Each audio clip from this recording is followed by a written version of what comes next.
You're watching Steve TV.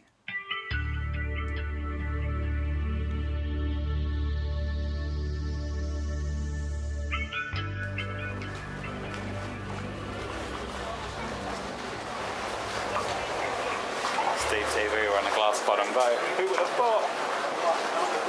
It's a bit cool, isn't it? We didn't want to leave the water, but we had to because we booked into this. But it looks like fun. It's about 2 feet over the top of the reef, so it's a good height for looking at the coral through the windows. Got a really informative CD. You can play for about 10 to 12 minutes. It talks about the coral and the fish, the history of Green Island, a few other things. And then we'll go and do some fish feeding, which will be really good fun. Get a lot of fish up around the boat. Get a chance to take some photos. Hopefully we may see a turtle or two while we're doing that as well. Cool.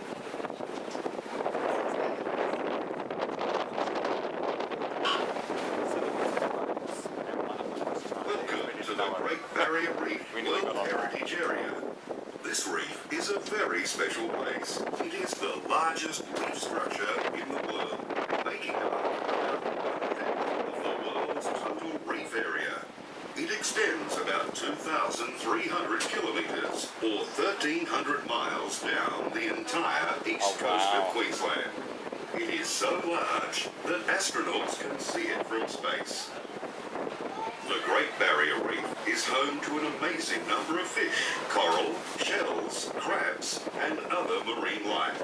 It is also home to many endangered reef animals, including sea turtles and dugongs. The Great Barrier Reef Marine Park was established in 1975 by the Australian Federal Government and was listed as a World Heritage Area in 1981. Green Island Reef is fully protected. Fishing and taking anything from the reef and the island is banned. Today, you are visiting Green Island Reef, and this reef is only one of nearly 3,000 reefs that make up the entire Great Barrier Reef. If you look closely as we come close to the reef, you will see the reef is a three-dimensional structure with some form of marine life living in situ. Although they do not look like they have any defense against predators, soft corals are actually well protected.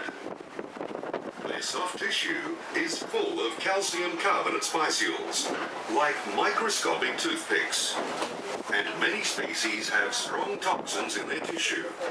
Combined, these features provide a highly effective barrier against predators. The primary animal that can still manage to feed on soft corals is a marine turtle. Sea cucumbers are commonly found on the reef flat and in sandy patches. They look a bit like loaves of bread, but come in many colours and sizes. These animals play a really important role in helping to keep the reef clean by eating debris that accumulates in the sand. They are vacuum cleaners of the reef. It might be hard to believe, but these animals are closely related to starfish. Some species of sea cucumbers are considered a delicacy in Asia. In fact, sea cucumber exportation was Australia's first major industry in the mid-1800s, and one of the major sea cucumber collection and smoking stations was actually here on Green Island. Another common reef animal found on this part of the reef is the feather star, or crinoid. These animals have delicate feather-like arms that they use to feed by extending them into the water to capture small plankton as they float past. Ancestors of these animals have been found in the fossil record dating back over 450 million years. You can also see some of the brightly coloured clams embedded in some of the bolder corals. These are burrowing clams that use their shells to grind out a space to live in the coral skeleton. By being surrounded by the hard coral skeleton, these clams are well protected from fish and other predators. There is one large type of clam that does not need to hide, the giant clam. These are the largest clams in the world, and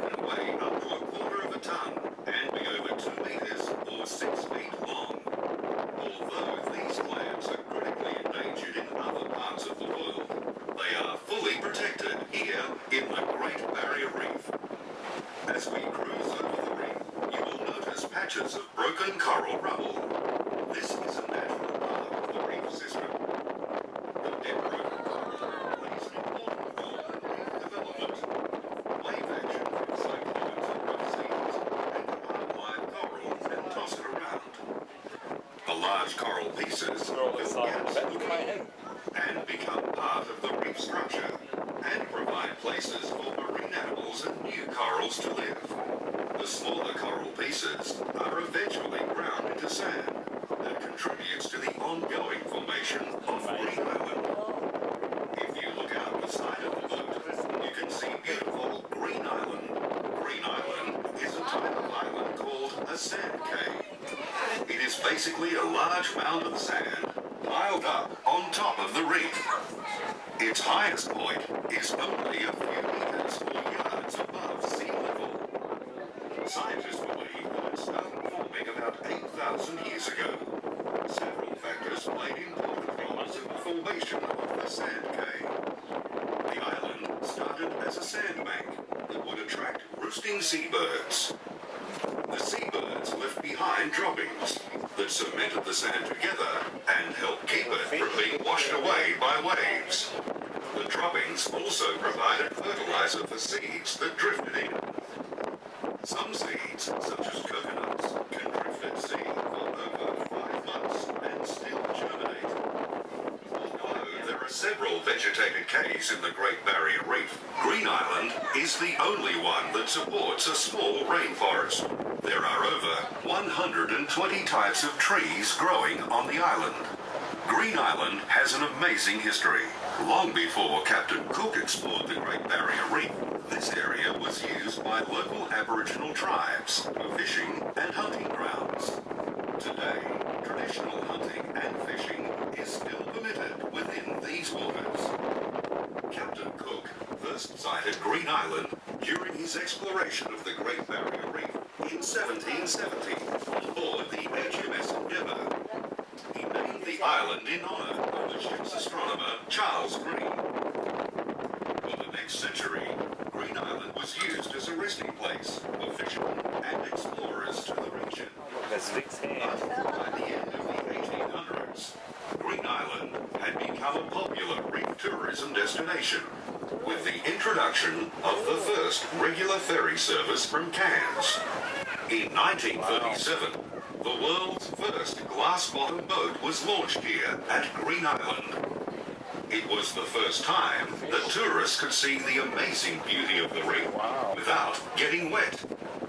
Later, in 1954, the world's first underwater observatory was put in place at the end of the Green Island jetty and remains open today, more than half a century later. We are now going to an area to feed some fish.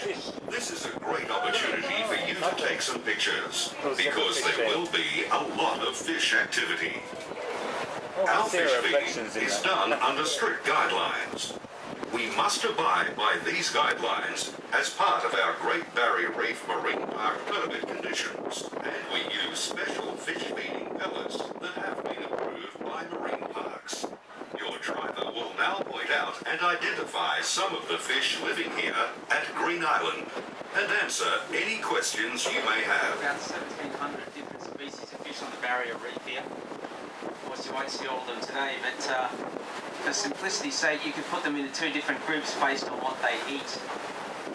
There's a large number of fish on the reef that actually spend their entire life scraping away the coral. It's a completely natural process, and they're actually trying to eat the algae which lives in the tissues of the coral. They don't eat any meat at all. They're a complete vegetarian.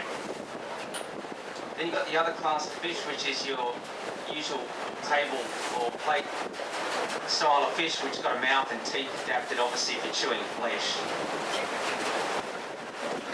As we come up to this reef here, we'll see the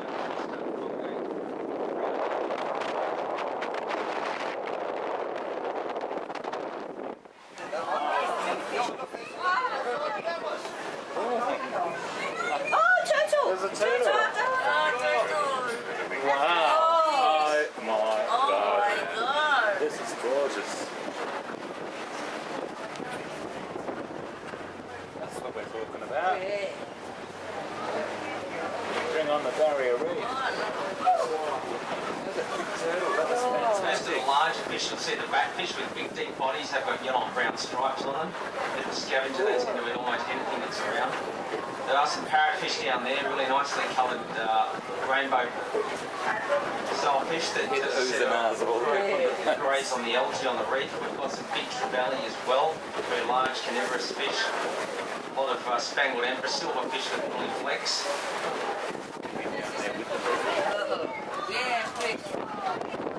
Look at these. Beautiful.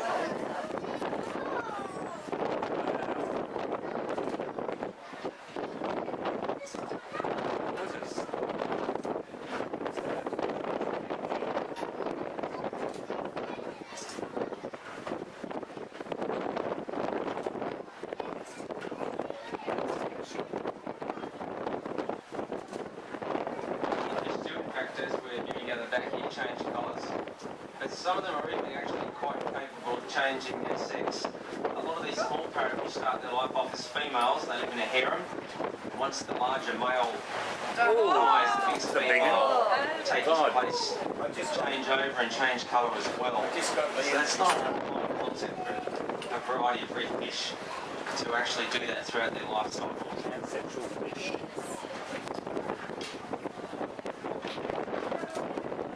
I'll get some food in the water here, both on the left and the right outside the windows, and we'll be able to get some photos.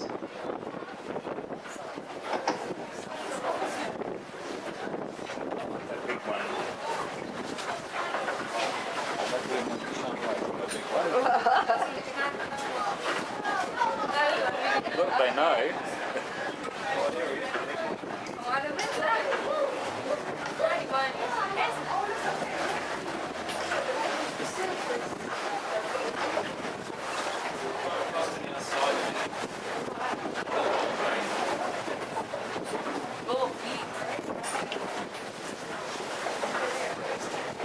Saw some big trevally before.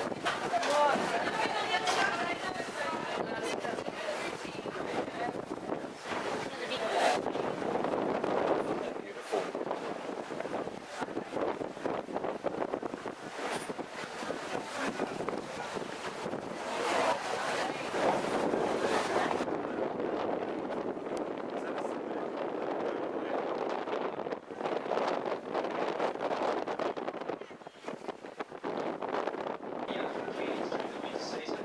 Lots of sharks out here as well.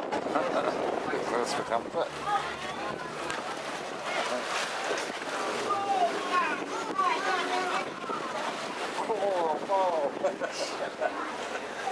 Even going up. Oh, look at that. The turtles we have on Green Island here are actually called green turtles. It's unrelated to the name of the island. They're a small species of turtle. There's a population of at least 100 around this area.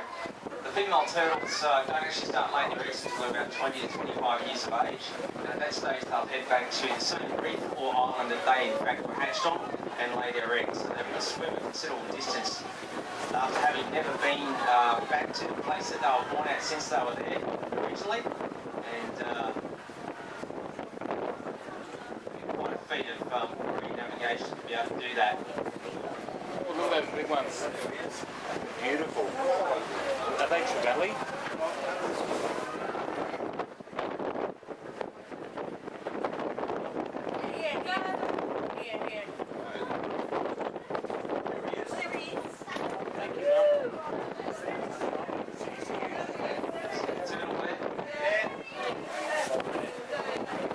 It's not common to get up to 20 to 50 kilo people up in that part of the world There you go. feasting on dugong. You're watching Steve TV. What do you reckon, Vic? Yeah. I want trevally for lunch now.